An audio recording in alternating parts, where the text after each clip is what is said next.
So, welcome to my mess. So, I've been trying to find a way to screen print DIY cheap on t-shirts for my husband's business, this guy. And I also wanted to do my farm logo too on one of them. But I'm trying to find a way to do it nicely. We had them done at a local shop, and I like to support local business, but it was $60 for 5 shirts. And I'm an artist. So, yeah, that was my last attempt. So, my first try was following a video, only I didn't buy Mod Podge because, again, we're trying cheap. So, this is the second attempt, actually, of using nylon stockings. These guys, plain old simple nylon stockings. And then I found some old house paint, which is acrylic. And I learned a long time ago, acrylic, when you pile it up in layers, makes a nice little, pretty water permeable thing. So, and you can tell how old this is because it was $5. So, this was just laying around the house. I tried to do things cheap first. The video said use Mod Podge or use Elmer's glue, and Elmer's glue dissolves in water. I don't get that one. But anyway, oh, and I had some other stuff I tried. Yeah, welcome to my mess. I had some other stuff I tried. Polyurethane, and I did alternating layers of the white acrylic paint, indoor, outdoor, and polyurethane on the last batch. And it didn't allow the paint through, but it still, as you can see, bled through. So, I'm learning. But this is my latest one, and I made the logo bigger so that maybe it would behave better, because my biggest problem was the lettering. So, and I'm still not happy with that arrangement.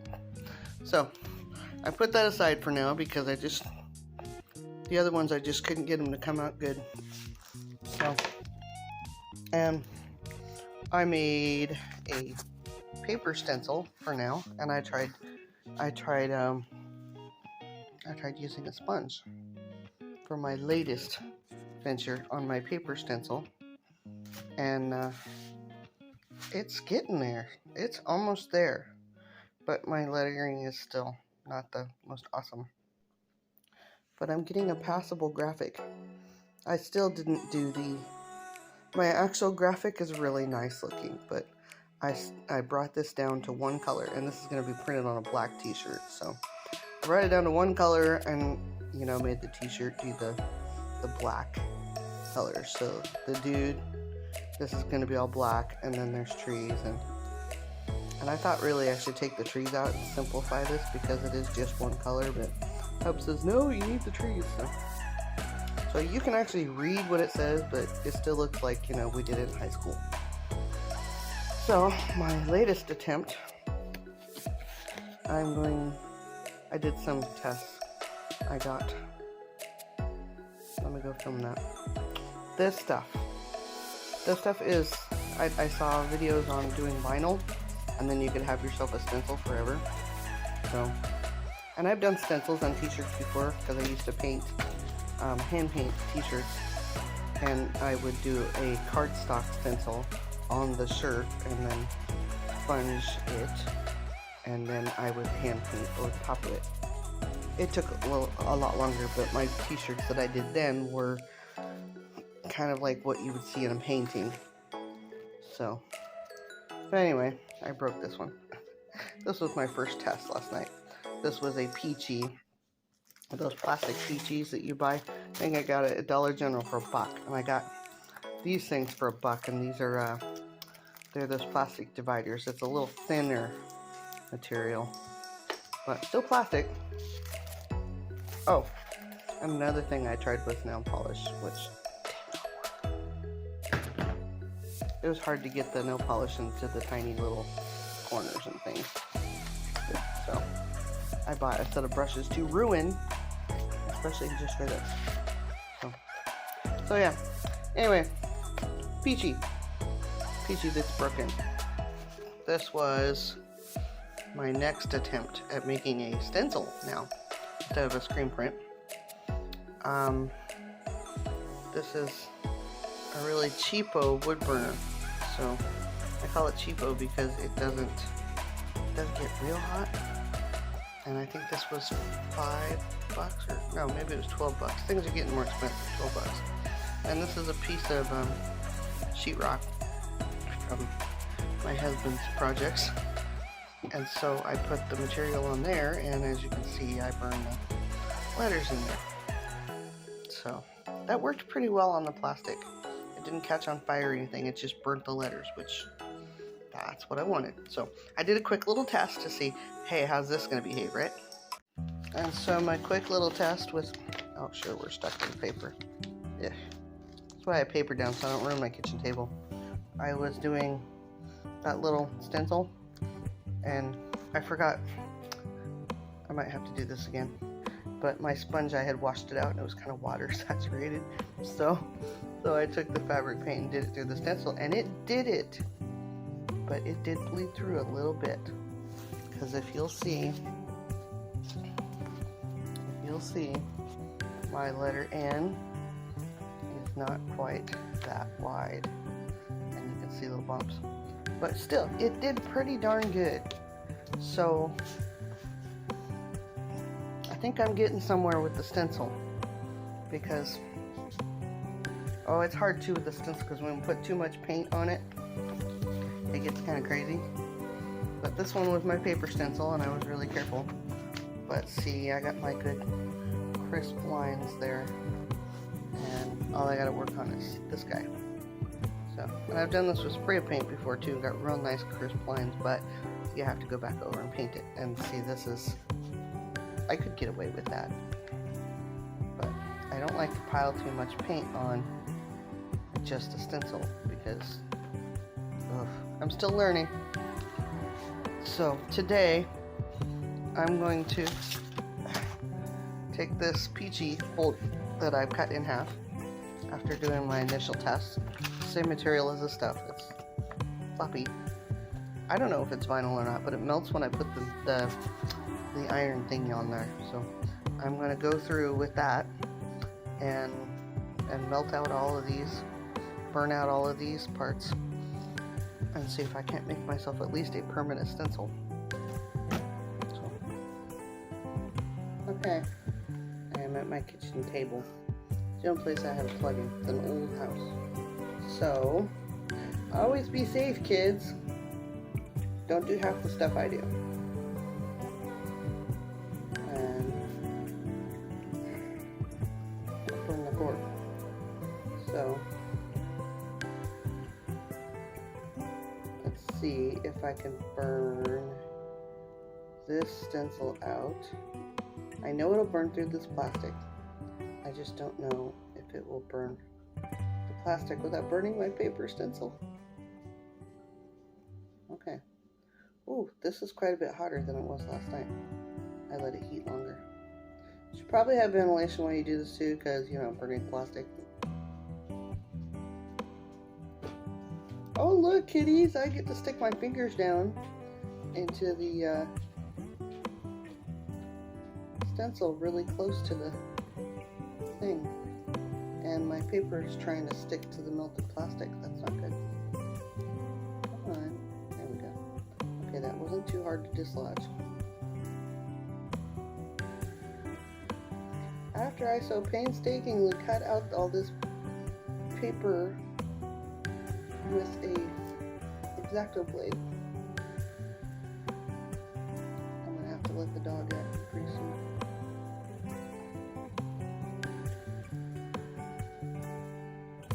Oh look, I just melted my stupid cords. Just a little bit. Don't do this at home, kitties. Yes, puppy, I know you want out. Just give me a minute. I'm gonna do this one little square. Don't get in my way, dog. I have a hot thing in my hand.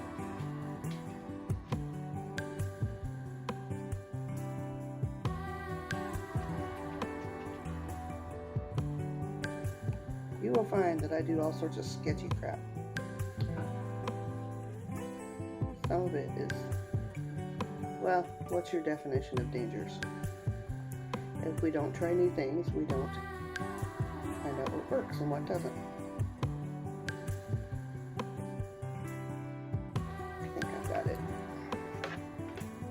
Okay. And I've got a little stand there.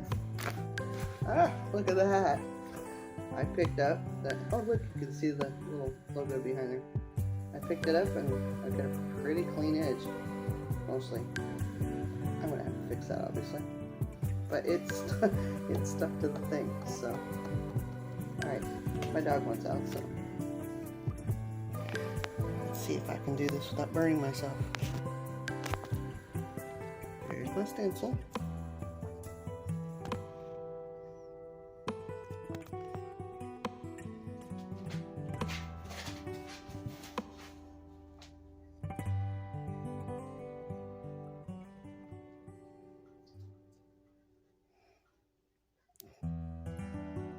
Maybe I should have glued the whole thing down.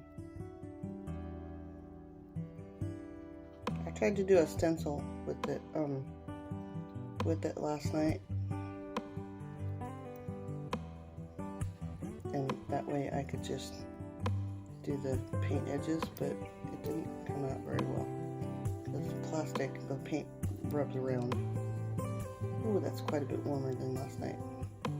I think long-term use of this El Cheapo wood burner thing would probably result in some problems because this plastic is getting hot,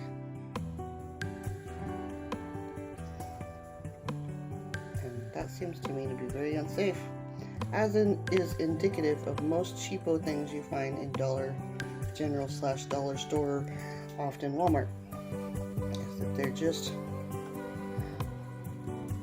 things that didn't sell very well because they're dangerous pieces of crap. Yeah. I had a few Harbor Freight tools like that too. You just do what you gotta do. Okay, come on. Be careful. And be gentle. So that means I have to go over the line 2 or 3 times. Wow. If you ever use this kind of thing, get a good one. This one is a Art Skills. It's easy to get past this point and touch this metal piece, and that burns you. So that's where I haven't got burnt, but anyway, that's how you do it. You make a mark on the sheetrock. Sheetrock doesn't burn, see? Okay, I'm all done, and another warning about this thing. There's just a lot of heat that comes up there and kind of burns your hand. I would wear a work glove next time. Anyway, I got them all done. Behave. And one thing you have to do is flip it over and get all the little snaggy pieces off. So I flipped it over and as best I could got all the little snaggy pieces off. It still feels rough. Obviously this is not going to work like a Cricut does. But like the hammer right there, I still got another piece. Okay, this is an experiment. I'll get more perfect later. But I got the letters readable, and we're gonna go in and I'm gonna try it first with the paper on, and then I'm gonna try it and take the paper off. Okay, I've been printing on my homemade napkins here. I'm going to do the dab method again with the little brush. I'm hoping that the extra thickness of the thing will give it some forgiveness against these wrinkles. I'm hoping. Now I bought the paint off of Amazon because I couldn't get large amounts of paint in our local stores. They were just little bitty squirt bottles, and I was like, this is dumb. So I got fabric paint. It's still a small container, but okay. So we already know that the dabbing thing works. So we're gonna give this a try. And I cannot do this one-handed. Okay, I'm fairly done. I tried to pick a medium space in between too much paint on and not enough. It still looks kind of faded. My first shot at this was a lot better. Ah, no. It's even worse. I got happy with the paint. I'm getting irritated now. Okay, that's with the paper on. I'm gonna do my next one in black because where do I set this down now? Okay, 2 hands. Yeah, see how it bled over? It's just not. I have a bunch of these. Oh, and also my napkins. I've sewed them. You can see here where I had uneven pieces, and I just sewed some quick napkins. So that's why I have wrinkles. Obviously, a t-shirt won't do that. This guy was a little better, and this was a screen print, but you can see it bled over. So I'm gonna go separate the paper off of this, and I'm gonna pull out the black paint, and I'm gonna do another one. Okay, I took that thing off of this. I got me another not totally flat napkin. Excuse me. I'm using black this time because I have black t-shirts to work with. I don't want to use on my white paint. So again, I'm going to dab because this is a side effect of this method. You're melting plastic and you have little pieces of plastic. It's not all flat and smooth. So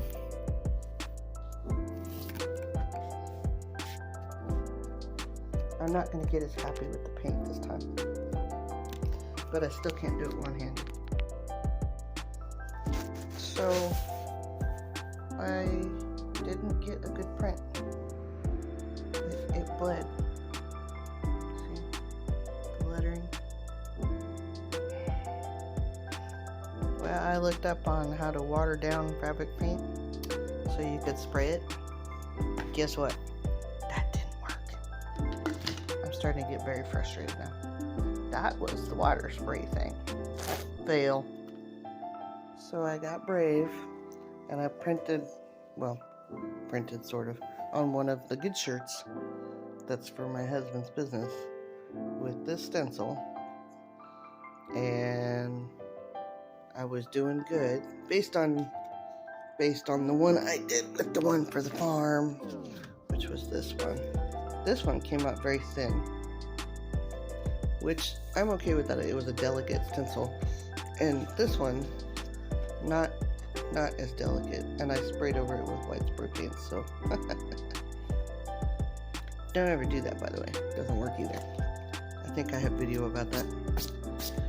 Anyway, I did it with a paintbrush. Do I have a paintbrush right now? I washed them. I painted the holes with the paintbrush, and I was doing pretty good.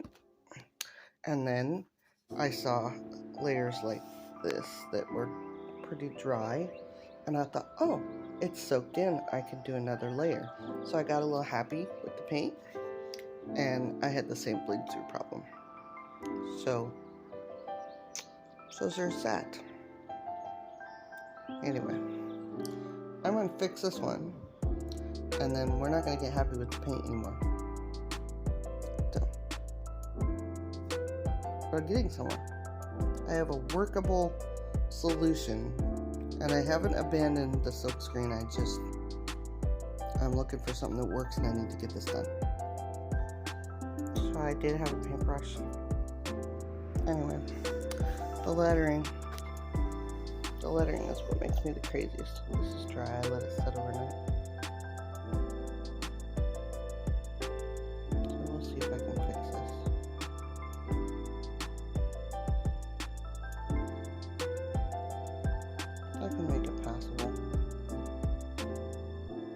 I wasn't shooting for passable, I was shooting for nice. Because, as I said, this is my practice run.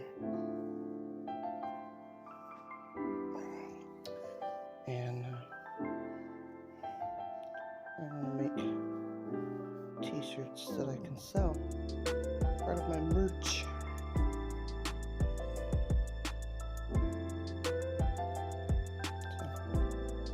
Passable is good for around the house. Excellent is sellable, because there are people with crickets and people with stuff made in other countries that will create a better quality product. Yeah, so much fun. Here, I've fixed it up a little bit. So, note to self, don't get happy with the paint. And see, I've still got to go back and fix my places. So a stencil is a stencil, means you don't glob massive amounts of paint on it. I've got to go back in here too with black. See, this is the fun part. Just like when you're painting trim in a house, you do one color and then you script that color, and then you do another color and then you script that color, and see right there on his foot, I gotta fix that. And I've still got to go and I've got to fix that. I could just do this all day. This is why I was doing silkscreen. He will wear it and he will beat the crap out of it probably the first day and get sheetrock mud all over it. I have to remember this. So this is my second shirt, and I didn't get happy with the paint this time, but I still have to go back in and fix a lot of non-sharp edges, and it's still bled, but I don't know. At this point, maybe I could try some spray adhesive. And I had thoughts of going back to my pantyhose and thing, and putting this screen, this silk screen, no, this stencil in between. But oops, I almost stuck that right on my paint. One of the problems, because I burn it with my wood burning tool, which is quick. It has, hard to show, it has rough things, so if I found a way to get it absolutely flat, this is where the Cricut is superior in this. So this is a temp number, I lost count. This is another nylon stocking, and embroidery hook. For glue, I used polyurethane, and I cut out the design out of this. I can't see it. They're clear folder dividers. You can get a package of them for $1, but they're pretty thin, so I was able to get the stuff to lay pretty flat. So, and I'll put tape around it later. I don't know if I can cut these off. You have to connect the pieces, right? And so like this one I glued on, but I had to connect it first with tape. And then these I had to leave connected, because if you have a whole round shape, it just doesn't. So I'm not sure how I'm going to get that off of there without tearing another hole in my stocking, because I tore a hole right here. But I'm going to put tape there. But I did have to put another piece of that clear transparent stuff. So who knows? Who knows if that's going to work. But the polyurethane, you seem to be able to paint it on the nylon, and it still let the paint go through. It didn't hold much. So I was like, okay, I'm going to try that. Worst case scenario, I wasted $1. Well, I think I can count this method as a fail too. I might have to break down and get some transfer paper, but I never used it before. Anyway, I put polyurethane on it last night, and you can see pieces that are sticking up that were not sticking up last night, which is a total bummer because the majority of it stuck down. But I went over it again, did some trimming, but see that line right there? That's the place where it's not glued down. There's another one right there. So I'm trying to do this on the cheap. That's always my goal, to be super cheap and DIY.